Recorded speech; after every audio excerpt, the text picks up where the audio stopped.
Okay, so we're done with this. Let's see, hold and to release reason creation and placing the hold and releasing the hold against the invoices.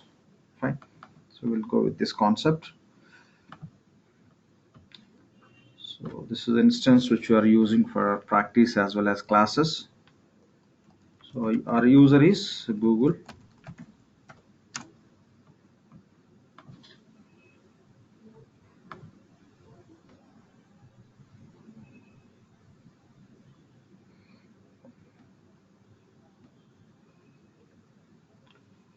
Done.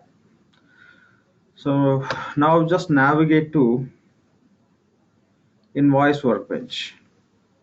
So just go to navigator. Within the navigator we have payables. Under payables you can go to invoice work area by clicking on invoices task.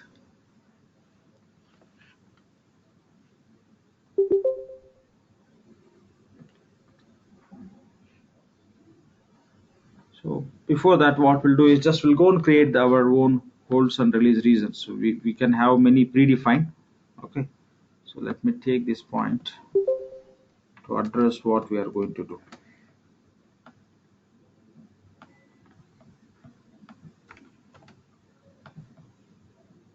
First what we'll do is we'll create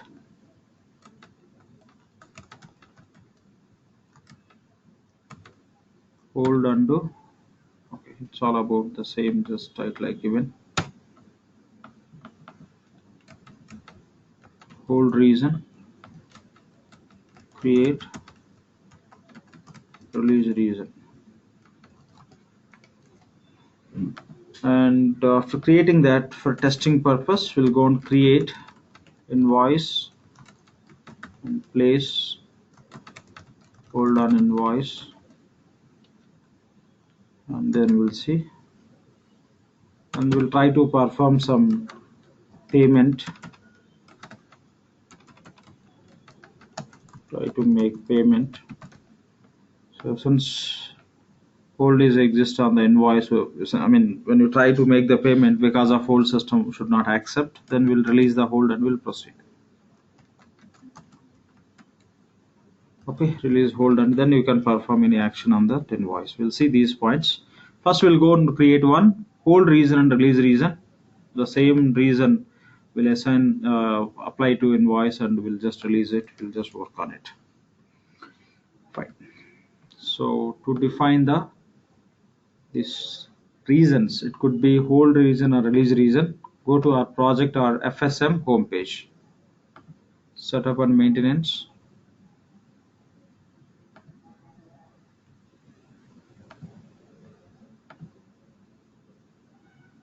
You can go to our project, click on manage implementation projects, click on overview. So what are the project is associated with the current user, that would get defaulted here, right? So click on the project name. Here we can search for holds and release reasons. Say invoice. Okay, hold. You can search with this term. You can find the task called as manage invoice holds and releases. Click on this task. Click on go to task icon.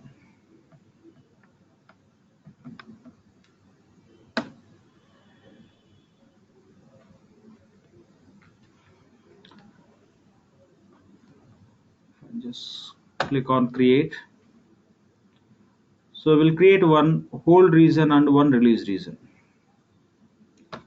So type is say invoice hold reason. We can give the name as Google non-sufficient funds. The same you can write, take as a description, or you may write detail. Okay, description as a no sufficient funds. And when you place this hold, whether system should allow for accounting or not, and system should allow for manual releasing, or you can specify that and say save and close. And we'll go and create one more definition for release purpose. Say invoice release reason. You can give the name as Google funds available.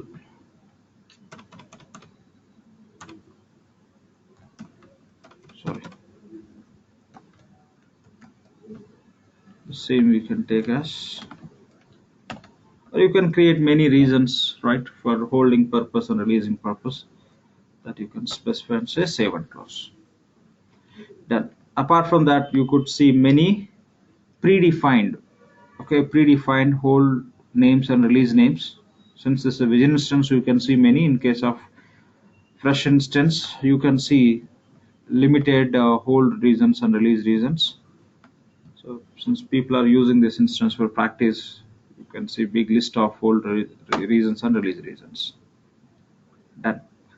So now what we'll do is, we're done with this two reasons definition. We'll go and create invoice and we'll place the hold and we'll try to perform the payment. So go to invoice workbench. Okay, go to navigator. Within the navigator, under payables, click on invoices task.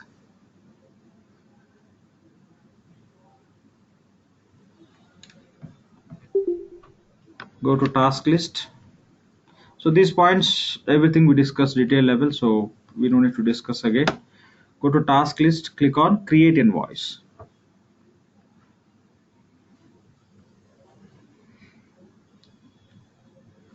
So we set profile option called as default business unit. So system is defaulting RBU here.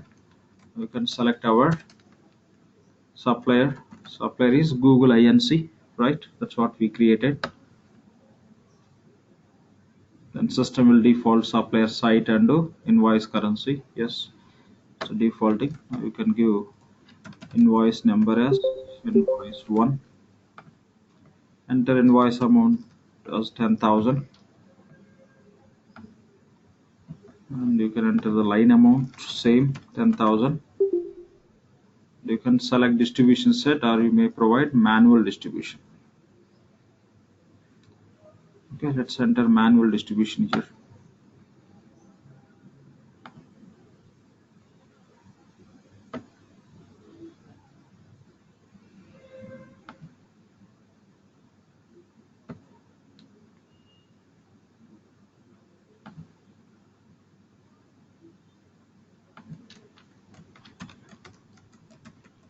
You can select any one of the expense account.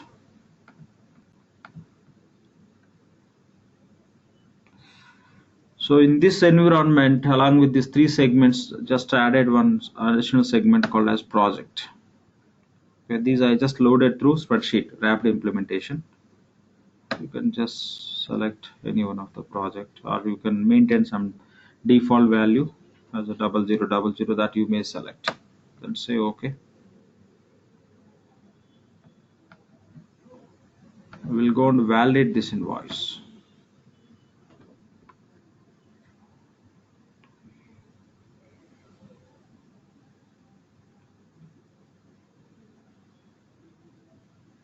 Okay, done. So validated. Now if you notice here, holds, we have a different type of holds: installment based holds, line variants, distribution variants, manual hold, system holds, and supplier site. Now we'll go and place the manual hold against this invoice, so that system should not allow us to process the payment against this invoice. So to place the hold on the invoice, you can go to invoice actions and click on manage holds.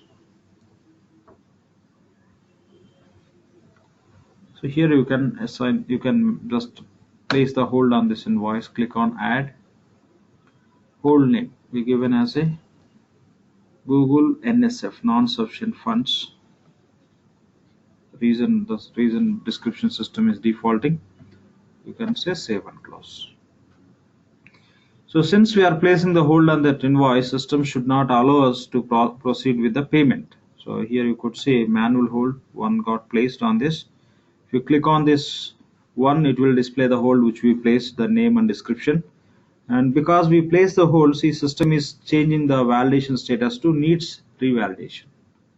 Since invoice status needs revalidation, it cannot be processed for next step, right? So if you try to make the payment, because of hold, system updated validation status as a needs revalidation. If you try to make the payment, system says we cannot perform that action in this state. This action is not applicable for the invoice in its state. With the status of invoice where the validation is needs revalidation, you cannot do it. Okay, so now we'll go on to release the hold. Go to invoice actions, say manage holds, and here the release, you can release the hold with the specific reason by specifying the reason. So you can say funds available. Okay, so since no funds in the organization, say we placed a hold, so that cannot be selected for payment. Now funds are available, so we are releasing the hold. So this invoice will be available for payment. So now system is updated, status has validated. Now no holds. Now if you want to make the payment against this invoice, you can do it.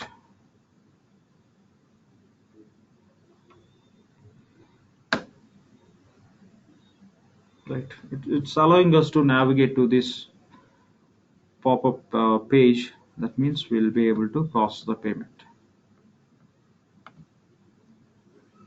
Okay, just will make the payment for this invoice. Done. Say submit.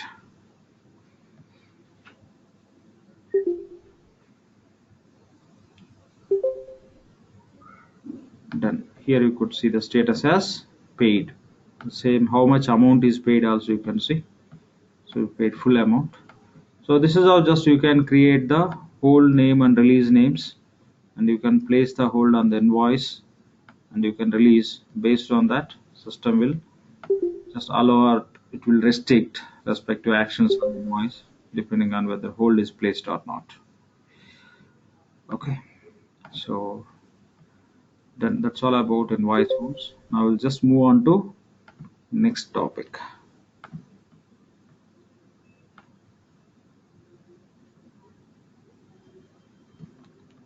So we're done with this. Okay, now we'll go through supplier refund process. So we know we don't have any standard solution the part of payables to process a supplier refund. Always we use workaround. So there could be many workarounds which normally we suggest to the clients, but here I am going with one of the workaround which we can suggest, which normally business follows. Okay, so here we'll take the simple case to test this supplier refund is, say we given some advance to supplier. When you talk about advance, it's all about giving the prepayment. If you want to process the prepayment, first we have to create prepayment invoice. Say create prepayment invoice. Say we want to give $1 lakh advance to our supplier, so create prepayment invoice with $1 lakh. After creating the prepayment invoice, it's just invoice, it's not a payment, so we have to process the payment for prepayment invoice, right? Say process payment for prepayment invoice. So we just will process payment for prepayment invoice for 1 lakh, so that the prepayment would be available for usage. After that, by taking the business case where we procure some material from the supplier for certain amount, we'll create standard invoice. So we purchase something from supplier given invoice. That invoice we can create in the system as a standard invoice. Say create standard invoice. So we purchase for $75,000. 75,000. And if you want to make the payment against this invoice, you can make, or else we can use the existing prepayment, right? The advance what we have with our supplier, we can use it. Now we'll go with the case as we'll use that prepayment. So now you can apply 75,000 prepayment on invoice. Now this invoice outstanding will become 0. Now if you look at this prepayment availability, it would be a total 1 lakh available. Since we paid 75,000, we applied on the other outstanding invoice. Now availability would be $25,000 only. So in this scenario, in this case, if you want to refund, if you want to get that money from the supplier, since you are not going to continue with the supplier at different reasons. The reason could be anything. Say you want to get that 25,000 as a refund from the supplier. In that case, how to handle the situation? Up to here, this is a very generic scenario, right? When you give advance, whenever you have a outstanding invoice, we can apply on that. But if you look at this scenario, we have still 25,000 with the supplier. If you want to get that amount back from the supplier, what we have to do? So say we cannot record any payment without invoice in our payables application. We know that. Say supplier is going to make the payment, supplier is giving the refund. If you want to record the refund in payables as we are receiving from the supplier, we require invoice. So the case is totally reversed. We are not paying, we are receiving. We are receiving in the sense, okay, we have to represent that with the negative sign. So when supplier is going to refund that amount, we have to create credit memo. So we'll create the credit memo with minus 25,000. When you say debit or credit memo, minus. So by looking at this credit memo, which is standalone credit memo, normally we create debit or credit memo against the invoice to reduce the balances depending on the scenario. But here, the credit memo which we are creating to address so and so supplier has to pay us as a refund.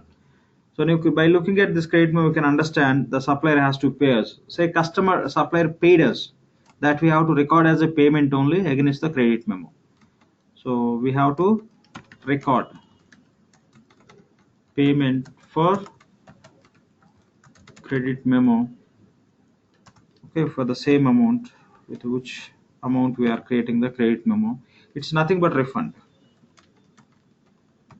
When you get refund from the supplier, so we have to record the payment for credit memo. Before that, we have to create the credit memo. So when you create the credit memo, and when you look at our payable system, one way it says $25,000 available with the supplier from prepayment. The other transaction says supplier has to refund 25,000. That means we are representing twice. One way 25 available, another way 25,000 supplier has to refund. So before we go and record the credit memo, what we have to do is we have to close this $25,000. So to close the prepayment, only the option is application. So for that reason, what we can do is we can create one dummy invoice, create dummy invoice with 25,000 and apply prepayment on dummy invoice 25,000. So whatever the prepayment available, that anyway we are going to get refund from the supplier, so still we should not show in our books as that is available. Before you go and create the credit memo, we have to create dummy invoice. That prepayment you have to apply on the dummy invoice, then this availability will become 0, right? Since we applied, okay, so finally the available prepayment will become 0. Now that amount will be representing by creating credit memo. Whenever you get the payment from supplier, so that will record as a refund. Okay, so we'll see this same process how that can be captured in the system. Sorry, I want to delete it. Done. So first we'll go and create the prepayment invoice and we'll process the payment and we'll go with this simple case. Fine. Create prepayment invoice with 1 lakh. Say save and close, or you can click on save and create next. Go to task list, say create invoice.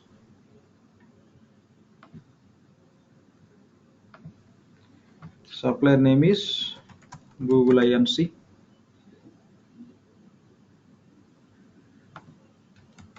Invoice is, say we are going to create the prepayment invoice. PP1, prepayment 1. Amount is 1 lakh. So invoice type is prepayment.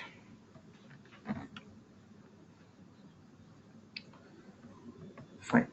So we have to make sure payment type is, payment terms are immediate, right? Whenever you want to process the advance, we create the prepayment. So normally we don't maintain any terms for that.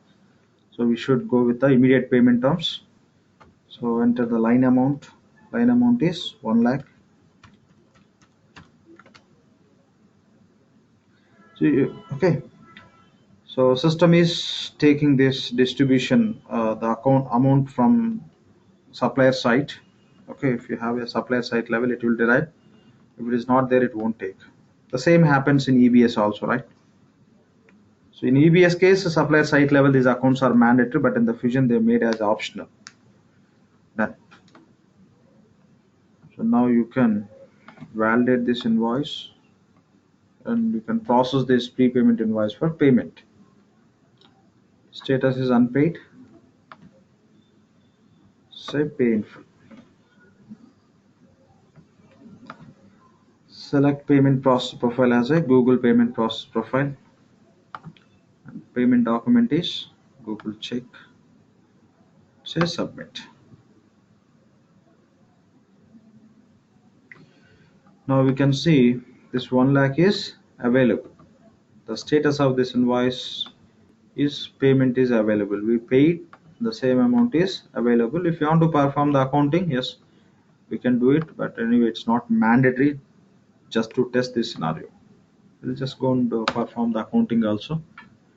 Say post to ledger, which will create accounting entries, transfer to GL as well as post it, right? These three activities will be performed by that function. Done. So accounted and transferred and posted in the GL also. So we're done with this. We created prepayment invoice and we processed for payment. Now we'll create one standard invoice with the 75,000 and we'll apply the prepayment, the equivalent amount. Now you can click on save and create next. Supplier is same, Google INC. So invoice 2, amount is 75,000 as we discussed. You can take any payment term, it could be immediate or any other payment term, it totally depends. Right, you can go to lines, place the cursor, system will open the field, enter 75,000. You can use the distribution set or you can enter manual distribution.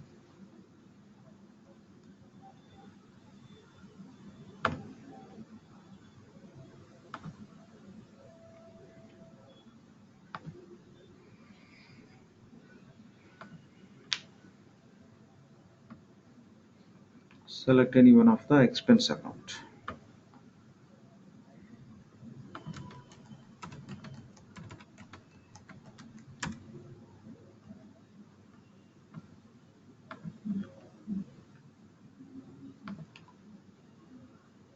If it is applicable, you can select specific type of project or you may go with the default value. So done. Now validate this invoice and apply prepayment on this invoice. So to apply the prepayment on this invoice, you can go to invoice actions. Here you can see apply prepayments. Click on this function and displays all the already we discussed when we just tested prepayment. We discussed we can go and enable show prepayments notification, and when we create the invoice against also supplier if prepayment is available, that we enabled in the invoice options, right? So we no need to discuss that point once again, so I'm ignoring it. So apply prepayment on this invoice, just select and say apply, then click on done. Still 25,000 available. Since we applied prepayment on this invoice, again we should submit for validation. It's validated. Created standard invoice, we applied prepayment. Now still 25,000 is available. To close that amount, to create the credit memo which will represent supplier refund, okay, we'll go and create the dummy invoice. Say save and create next. Supplier is Google INC. And write invoice number as a dummy. How much amount? 25,000 we want to close from the prepayment amount, and here we have to follow the accounting logic.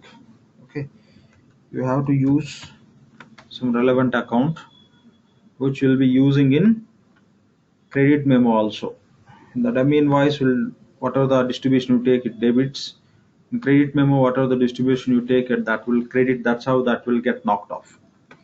So here you can use the relevant account based on the purpose why we are creating this invoice.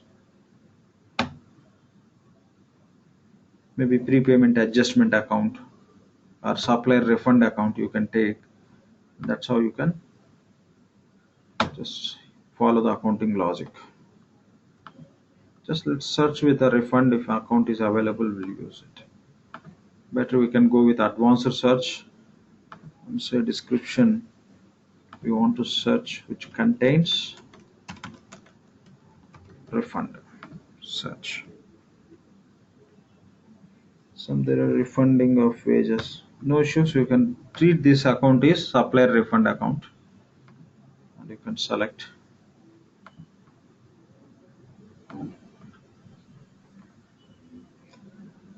Okay, done. So whatever the account we are using in the dummy invoice, same account we have to use in the credit memo also. Right? That's how we just suggest a solution. Now you can validate this invoice, apply prepayment on this invoice so that the prepayment available amount will become 0. Go for application. Still you could see 25,000 is available. Select that prepayment and say apply. Say done. So again we have to submit this invoice for validation. Now you can see validated. Done. Save and close.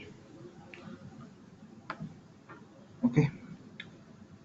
So just we adjusted available prepayment against the dummy invoice to close, to open with credit memo to process custom supplier refund. Okay. Now we'll go and create the credit memo with the $25,000. So go to task list, say create invoice.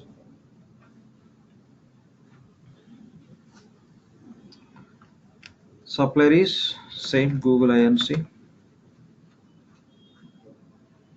And before you enter amount, you can select type as credit memo. So here you can provide what purpose we are creating this credit memo, for refund purpose. You may just enter the name also as a invoice number as a refund,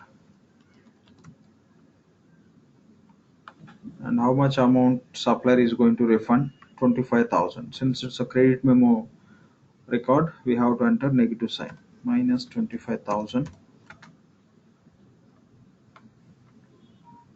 Okay, here use payment terms as immediate only. So the moment we get the payment from the supplier directly, we cannot record that as a refund. So that is the reason we are creating the credit memo. So use payment terms as immediate. Enter line amount as minus 25,000, and distribution combination. We should use the account which we used in dummy invoice. Select company, select department. Account is supplier refund account, but here we don't have that account which is predefined, so you can use any one of the refund account. Search with the refund. Select it. You treat this account is supplier refund account. That's how you can select it. The same account we selected in dummy invoice also. Right.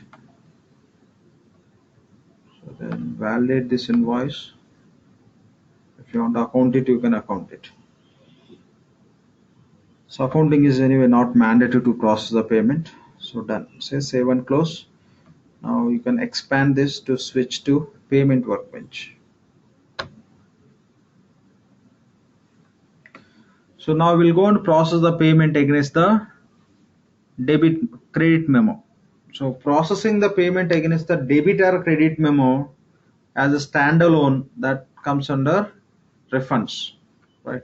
If you are processing the payment to debit or credit memo along with some other invoices, it's all about to reduce the amount. But current scenario is we didn't match that debit credit memo with any invoice, that is standalone, to just to represent how much custom supplier has to refund. That's all.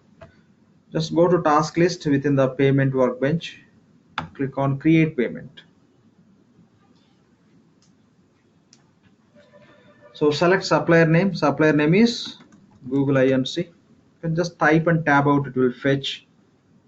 You don't need to click on LOV search and find this process, no need to follow. Now from Google Inc, we are not going to make the payment to Google Inc, we are going to get the refund from Google Inc. So select the payment type as refund. We are going to get refund. So once we get that amount from this supplier, so we want to deposit that amount or check into which bank account. You can specify that how you are getting the payment from supplier through check. And once you receive on the check, there should be some check document number, right, that you can specify. So we received check with this number. Okay, and you can, how much you received and all that we maintain with the credit memo, right? How much we have to receive, that we maintain, that you can select here as a received. So just click on select, and here we have a credit memo which we created for supplier refund. So select and click on apply and say okay.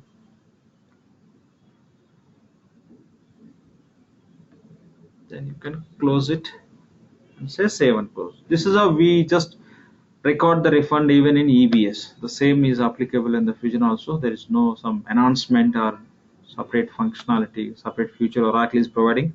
Still we have to continue with this sort of workaround only. Only they given the type called as refund, but there is no full-fledged standard functionality. So this is how just we can manage with a refund. I'm sorry, I think I closed that sheet. I think Mitra and Prakash, right? Yes.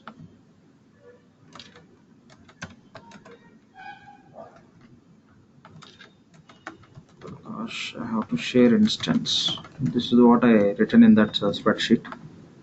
Fine.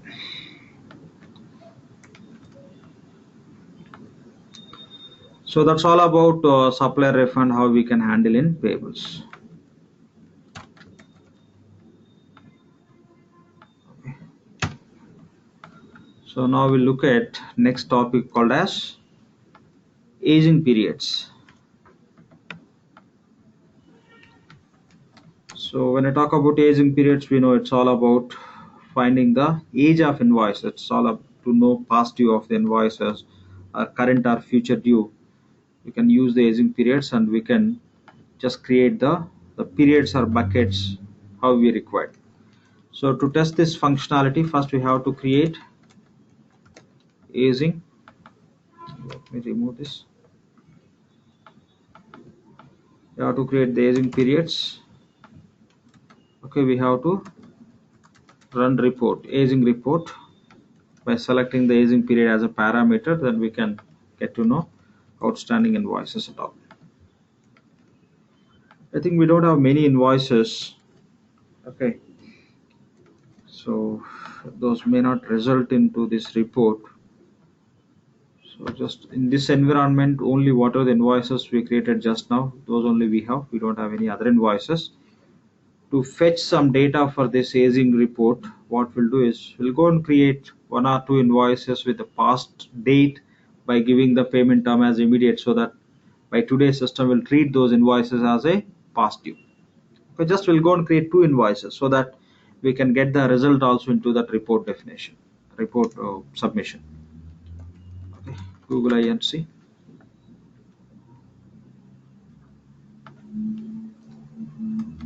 Say one, so 50,000. We'll take creation date as a first. Payment term is immediate, so due date will become 1st April only. Amount is 50,000.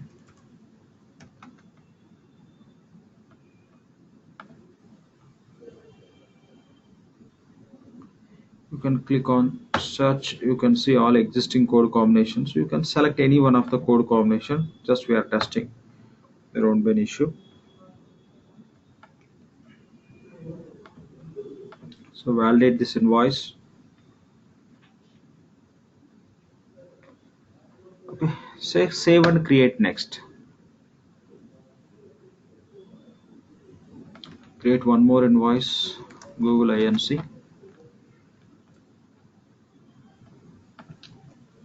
Invoice number is 2. So 30,000. I want to set invoice creation date is this. So term date is 17. Due date payment terms immediate. So due date also will become 17th only. Right. Enter line amount. Same amount 30,000, or you may enter multiple lines. Click on search. To find out all existing code combinations, you may click on search. You can select any one of the random account to fill this field, some account code combination. Done. Just validate it. Say save and close. Okay, now we have a 2 eligible invoices which you can get into report based on the aging period definition. Okay, we'll go and create the aging periods first. Navigate to our project.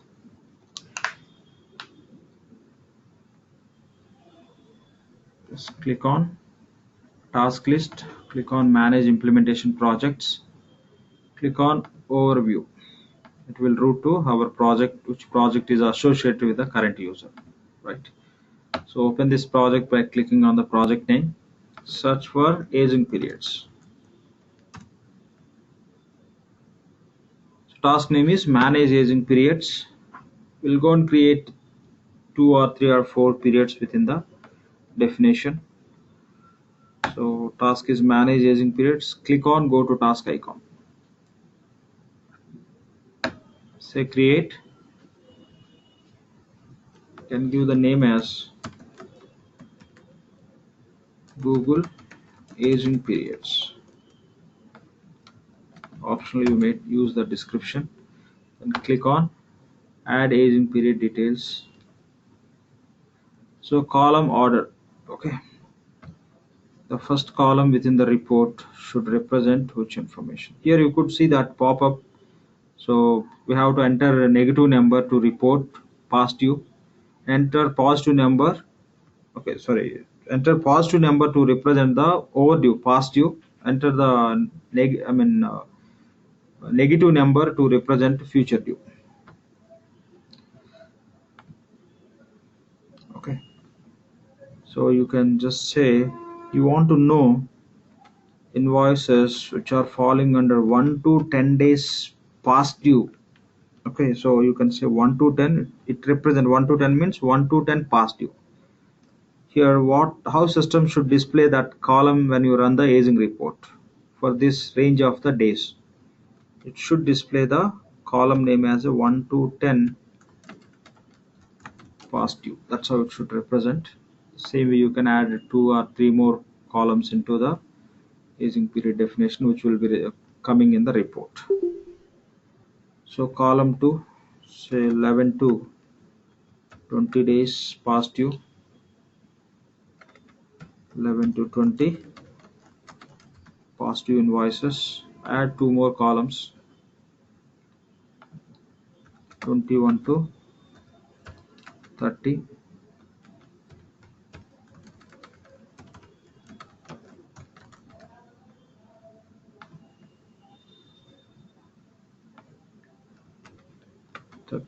To say 60, 31 to 60 days past due. This is our system. Within the report, the output, the column name should come. Okay, fine, done. Now say save and close. and submit report from ESS job page, Enterprise Scheduler Service, which you can navigate from Schedule Processes task. Click on Schedule Processes.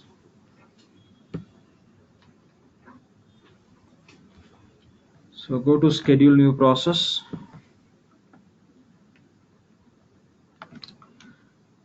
Just search with InvoiceAging.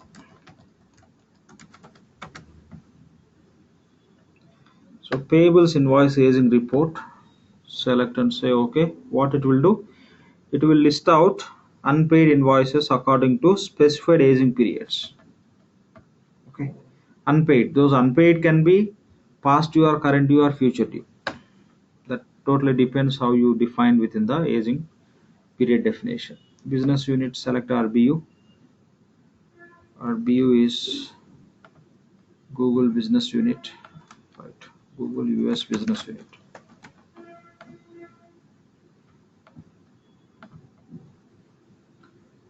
And sort invoices by trading partner or invoice types. That anything include invoice details, yes. Include supplier site also, yes. So based on which aging periods the report outcome should come, the result should come. Based on Google aging periods, system has to generate the report. Click on submit. Say OK.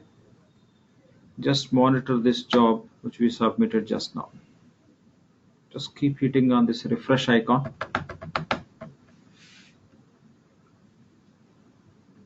Okay, it may take a couple of minutes time some based on the data. Hope it will complete without much time because we don't have many transactions, right? It's done. Now to see the report output, you can just select it. You can just place the cursor. You can click on that and you can scroll little down. Here you could see output file. Click on the output file and just click on download. Here from here you can download the same. Save it or open directly.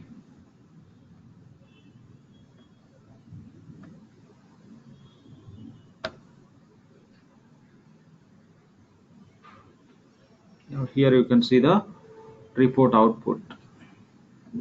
Scroll little down.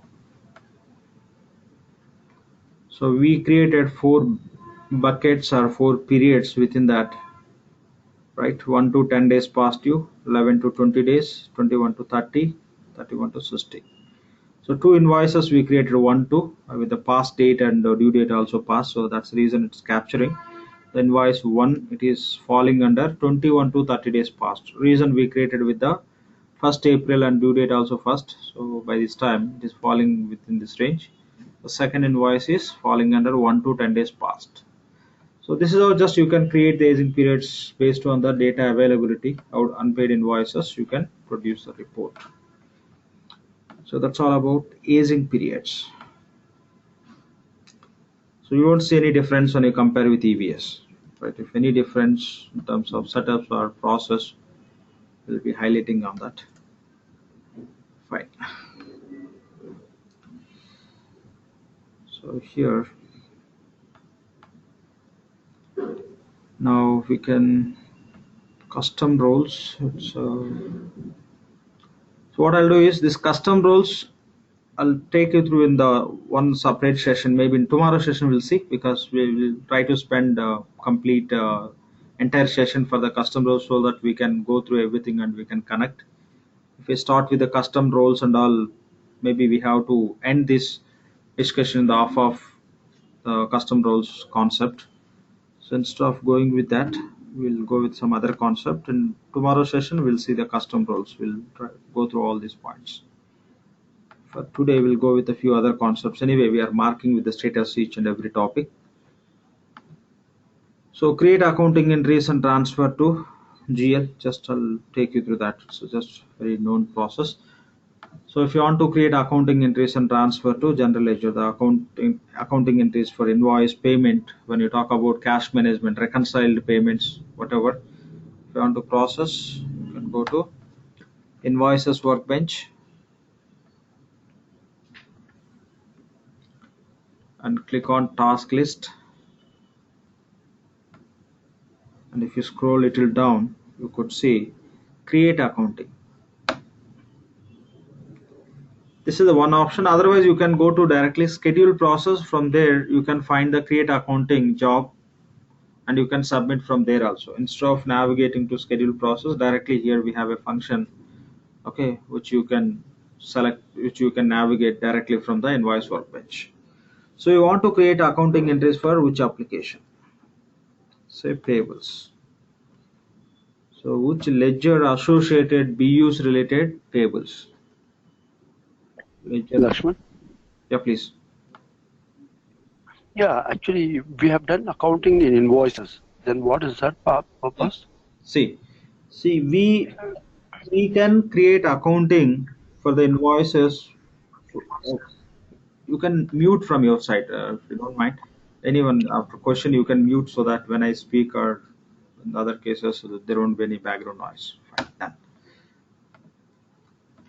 So you can create accounting for each and every invoice separately, but you may not create accounting for all the invoices the moment you create. So instead of submitting accounting for each and invoice separately, you can go and run the create accounting. It will look for all the unaccounted invoices, unaccounted payments, unaccounted reconciled payments, and it will select all, and in one go it will create the accounting, and based on the parameters it will transfer and post. Okay, if you want to do one by one you can do it. For many invoices and payments we didn't do it, right? The today's session only for one invoice we accounted. So this is the actual process which we use to account invoice and payments and reconcile payments in one go. Okay, fine. So process category, you want to process accounting for all the category of the transactions. So accounting mode is final, process events all, would still transfer to general ledger, yes, post in general ledger, yes. So done. So you can accept all the default parameters, say submit.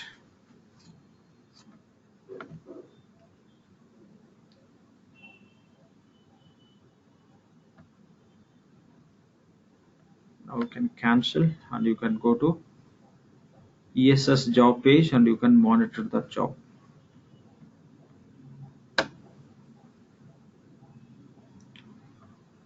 Just navigate to schedule processes. Click on schedule processes. It will navigate us to ESS job page. This is Enterprise Scheduler Service job page, which is equal to EBS SRS window, right? So from here you could see system is running jobs. It is importing the journals into GL.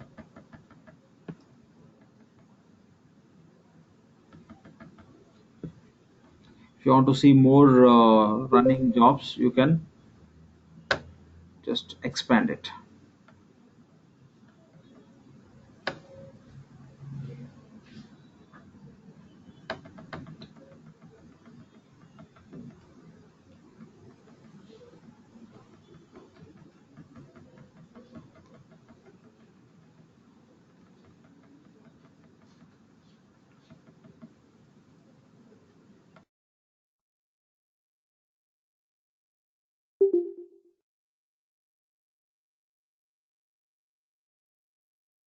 Fine, done.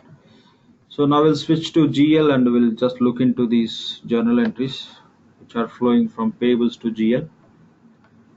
Fine, just go to under general accounting. We have a task called as journals. Click on journals.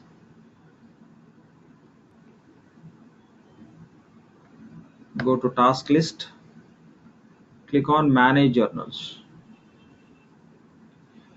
So by default, these are the search fields which they are giving as a criteria to search any record, any journal information. Apart from this, if you want to have some additional fields, those you can find here. Add fields for search purpose. So these are the additional fields. See here, say you want to search with the date, but the date related field we don't have here. If you want to add that, you can add into this list. You can say accounting date, select, it will be added here. Same way we have many other fields also. So this viewer system is displaying. If you want to see more, you can click on this down arrow, it will be showing category wise and all, you can search. Fine, anyway, now we don't require that. So search with the period and the source as a criteria. Period is April, source is payables, right? Payable transactions, we created accounting entries and transfer to GL. Those we want to find in GL in the form of journals. So payables, select, say OK, then click on search. Okay, so system grouped, okay, the invoices into payments, multiple invoice into specific journal batches. So now you can just open any one of the invoice or payment. So the very beginning of payables, when you created first invoice itself, we just gone through the process of drill down, right? How we can drill down from GL to payables. Just we gone through the process.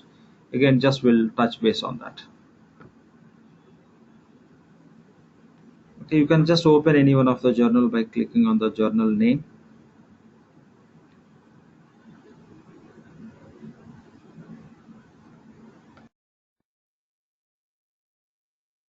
Fine. Now, if you want to drill down to subledgers based on specific journal line, in case of EBS, you have to select the specific line and there will be tab called as line drill down. That's how you can drill down. But here, no other option as a tab and all. So directly you can click on the amounts. The amounts you can see with a hyperlink. If you want to know why just this 10,000 we spent, sorry, one lakh dollars we spent, you can just click on that amount,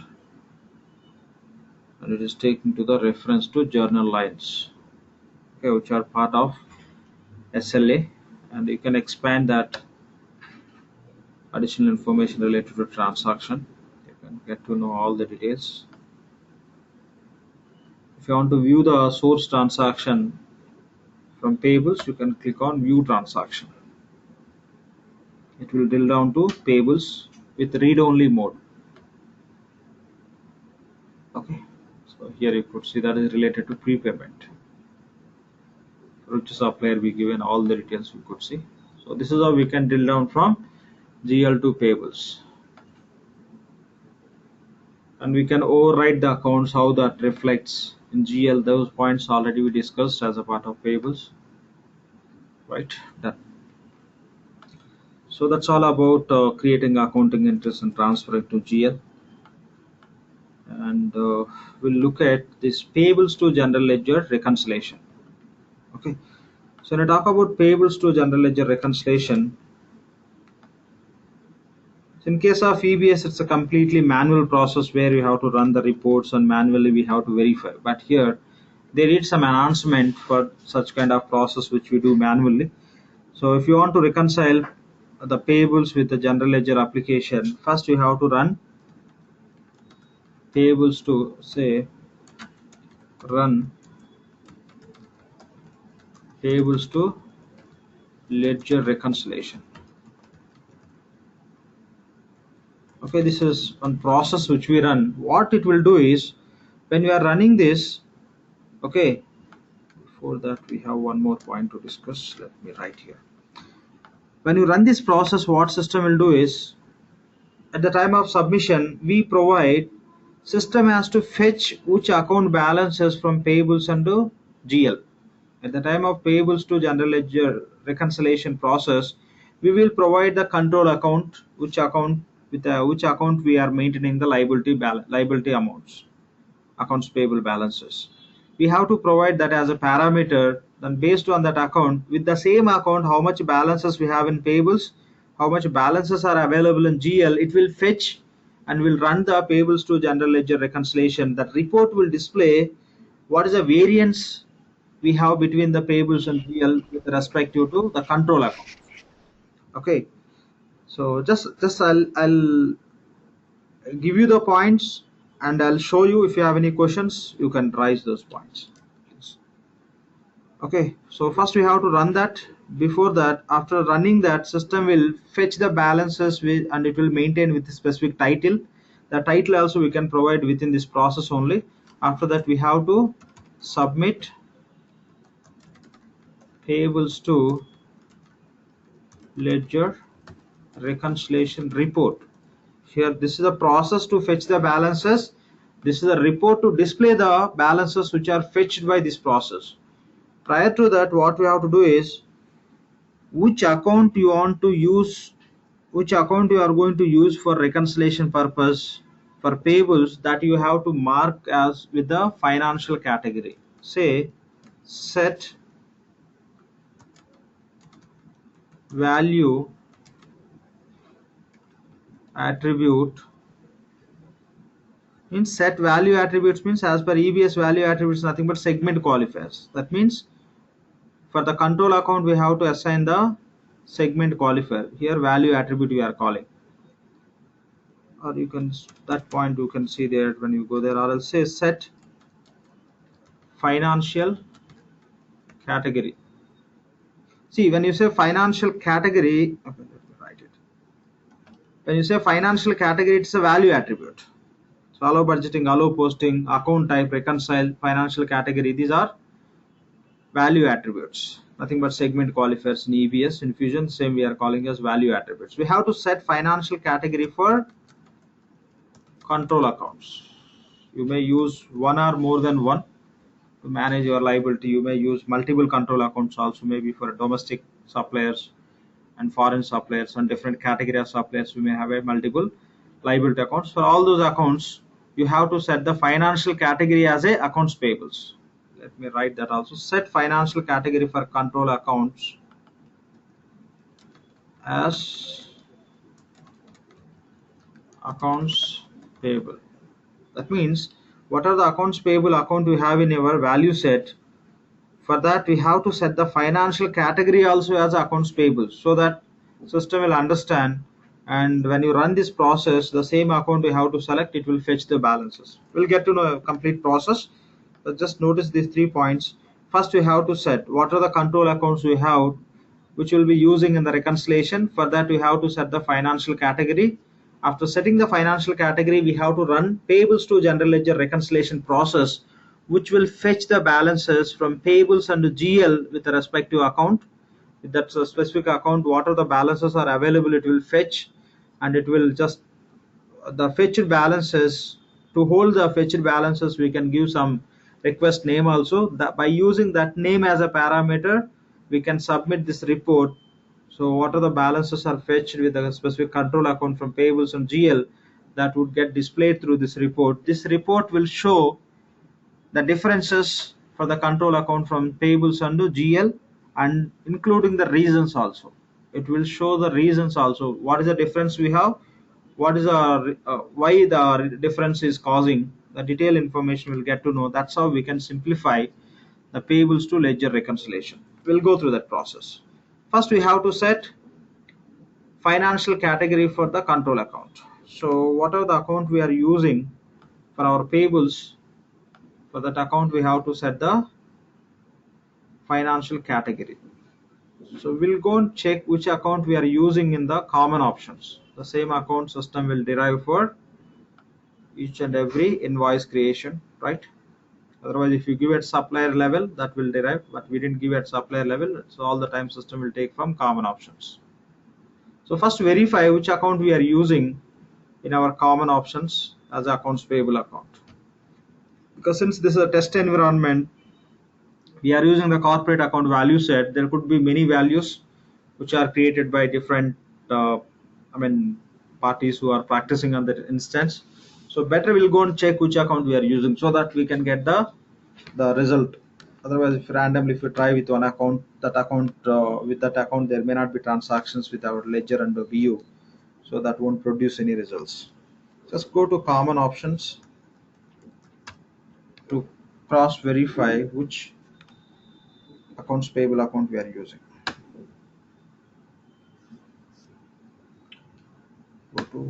Click on go to task icon. Here we have account called as liability 100. So for this account, we have to make sure financial category is already specified as accounts payables. To set up that, we have to go to our account value set. Search for value set. Chart of accounts, value sets.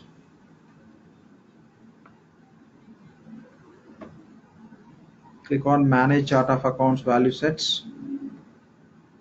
Click on go to task icon.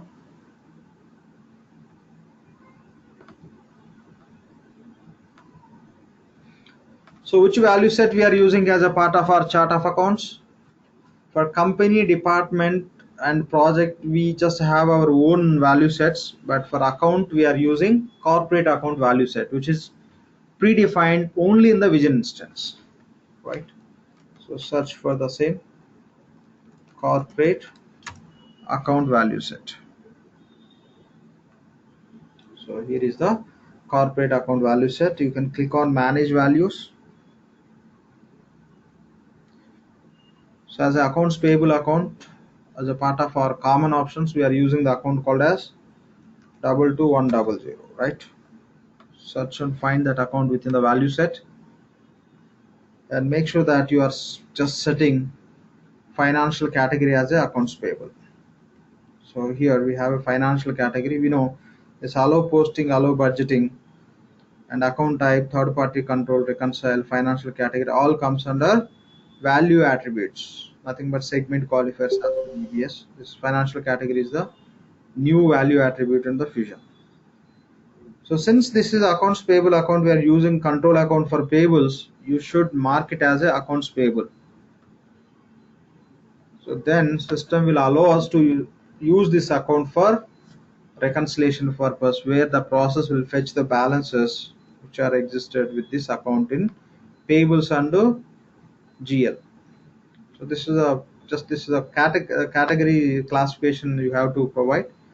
After completing that, so we're done with the first step. The second step is just go and run the payables to ledger reconciliation process by selecting the accounts payable account, which we marked as a financial category as accounts payable.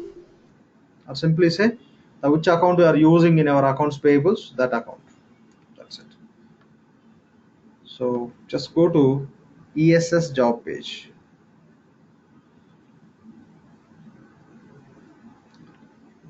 Go to ESS job page, click on navigator, click on schedule process. So instead of taking the navigation all the time, clicking on navigator, searching for schedule process, clicking on it, landing on this page you can select into favorites. Here we have a favorites and recent items. So tag it as a favorite, add to favorites. So this page is just monitoring the process or schedule process. Simply you can say ESS job page, enterprise scheduler service job page, where you can submit any requests. So save and close. From next time onwards, we don't need to just navigate to here. Simply you can go to favorites, right? So we are on this page. Now we want to submit one job. Simply you can click on favorites. Here is the selected page. Just click on ESS job page, directly will be landing on that page. So in EBS also, within the navigator, up to 10 functions you can select into top 10, right? That is also there. But here you can just tag specific pages into favorites. I think that is not yet updated, so it's not connecting. But already we just tagged as a favorites. Let's see.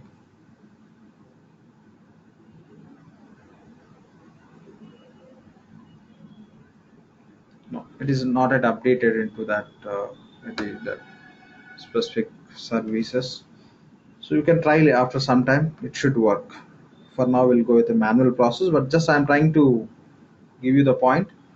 So if you want to make some page into favorites, how you can tag. So that is a process. So now go to schedule new process. So just search with the term called as reconciliation. Search. So which reconciliation related request we want to submit? Payables to general ledger, right? So here we have a job called as prepare payables to ledger reconciliation. So you can see the purpose of this job also. See what is the purpose?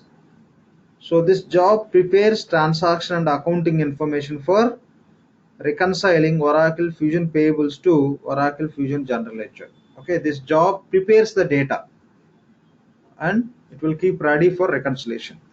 That means it will fetch the account related balances and it will just notice all the transactions from GL and AP where this account is associated. Which account? Now that account will be specifying now.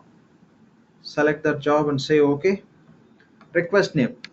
So whatever the name you provide here, this name only will be using when you run this payables to ledger reconciliation report. So within this report, you have to provide the parameter called as request name. So whatever the name you provide here, the same you have to use in the report. I'll say AP to GL reconciliation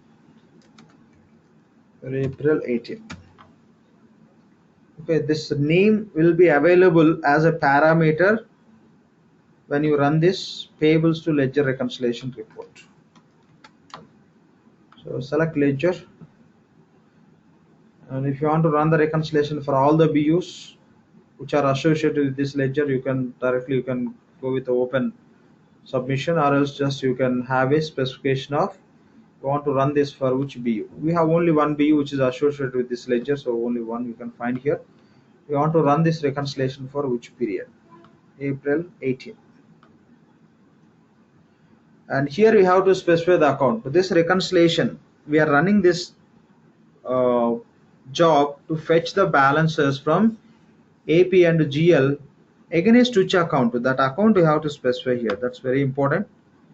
You can specify any account, but system finally will accept to process if the account is already classified as accounts payable account. Say account, the account is equal to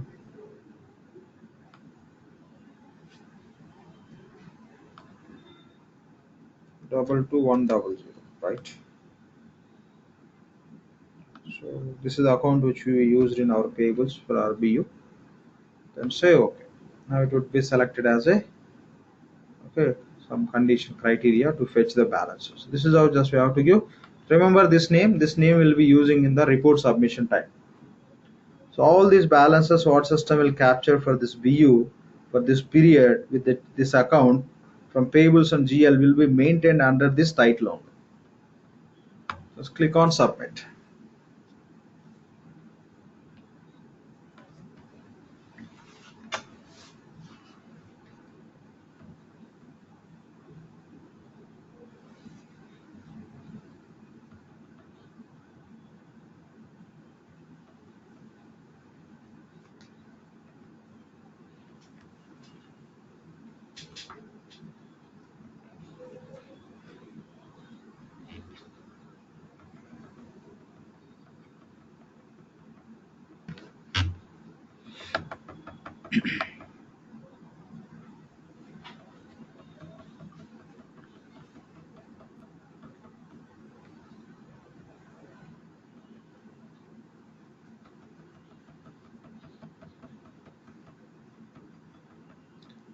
Okay, seems to this job is completed with all child requests.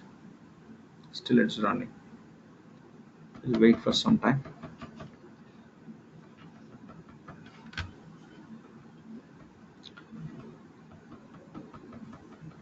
Fine. So now you can assume that system the process fetched balances from GL and AP with respect to control account, which we given as a parameter just now, and we given one request name also which we can use in the report generation. Fine. After completing this, you can go to invoice workbench, the payables, click on invoices. Click on task list. So here you could see one task name called as payables to ledger reconciliation. This is a basically report. So once you click on this, automatically system will take the request name, whatever we given just now as a parameter. It will select. If you have multiple, say you that point we'll discuss now, it will take, since we have only one, it will select automatically. Just click on payables to ledger reconciliation, we'll get to know. Just click on payables to ledger reconciliation report. It will fetch the balances which are processed by the previous request which we submitted one job called as prepare payables to general ledger reconciliation, right? So this is the request name we given. Based on the request name only, it is producing the results. APGL reconciliation April 18. This is the name we given. So based on this, it is fetching the balances. See here. So since we have very few invoices and payments and we accounted and transferred, there is no difference. There is no issue with our payables data in terms of reconciliation with the GL. If any difference related to invoice or payment or prepayment or payables variance or anything, it will be showing here differences. You say here we have a 5,000 amount as a difference between payables and GL. If you want to know the reason, you can click on that amount. It will take you to the page where it will display all the reasons. Final accounting is not completed, or this is not transferred to GL. The reasons it will specify. And next step, what you have to do, you have to go on to correct it. After correcting, again you have to submit process payables to general ledger reconciliation. Again you have to submit. And after submitting this process, I mean, say for example here we have 5,000 variants. You click on that, you notice some reasons, the reasons you fixed. After fixing, again you have to run this payables to ledger reconciliation. Again you have to give new request name. Whenever you run this again, this report, so the latest request only it will select automatically. That's how again it will display the results. This is how it works. So this is a point we have to understand. So I clicked on that amount and it is taken to this page to display the issues. There is no data displayed, reason there is no variance. So these are the points we have to understand when you talk about reconciliation. Any questions on this or anything, just whatever we discussed? Any questions, please? Lakshman, just to make sure I'm clear. Yeah. So accounts payable account is the control account, right? Correct. So that is the account which will be holding all suppliers liability. Depending on the client practice, they may use multiple liability accounts also. Those then we'll call all those accounts are control accounts only. Means which will be holding the liability, suppliers liability. That account is control account. That only we use for reconciliation to make sure as per payables how much and how much is flowing into GL, whether that is getting reconciled or not. Okay. Thanks. Yeah, thank you. Any questions? Lakshman? Yep. Lakshman, if in that case, if we have multiple current account, how we have to run it separately for each and every account? No. No, I got your question. See here, when you are submitting the job, here you can select the range. So here, criteria we have. Right. Just I'll take you through that. See, we know like whenever we have a similar nature account types, we'll go with the grouping only, right? However, just here practice purpose, we may have accounts randomly, but will be all expense account will go with one sequence. All revenue accounts, liability accounts, asset accounts. In the chart of accounts, specific value set will go with some grouping. So in that case, if you have a 10 liability accounts you can have in the sequence. So when you are submitting the process payables to ledger reconciliation, you can select multiple accounts here. We'll see that. So prepare payables to general ledger reconciliation.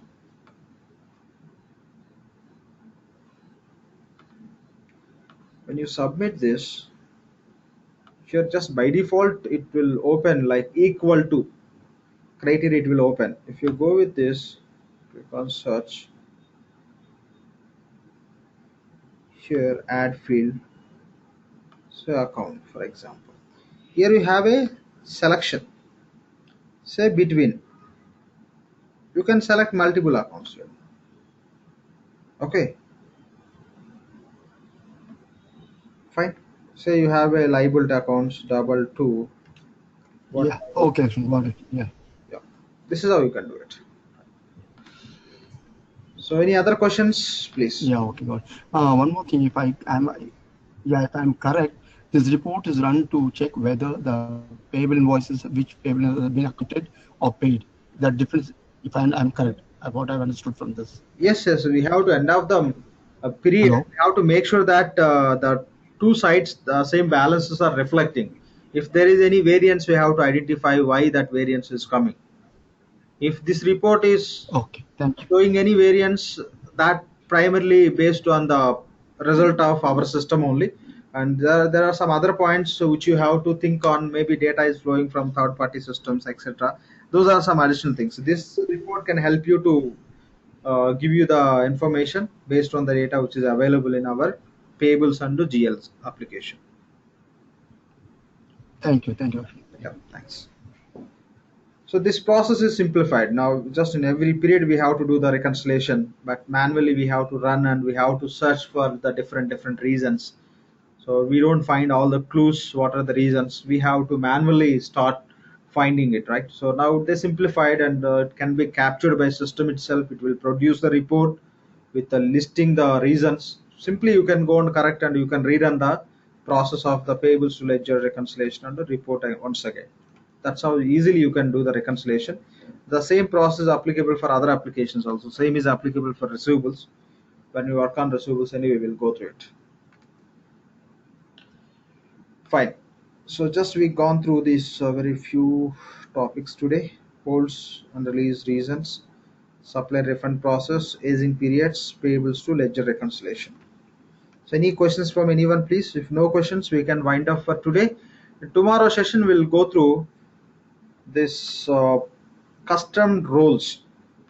So how to find out what are the different privileges specific role has within the job role, what are the duty roles we have, how to compare two roles to understand how those two are different, and how to simulate the role.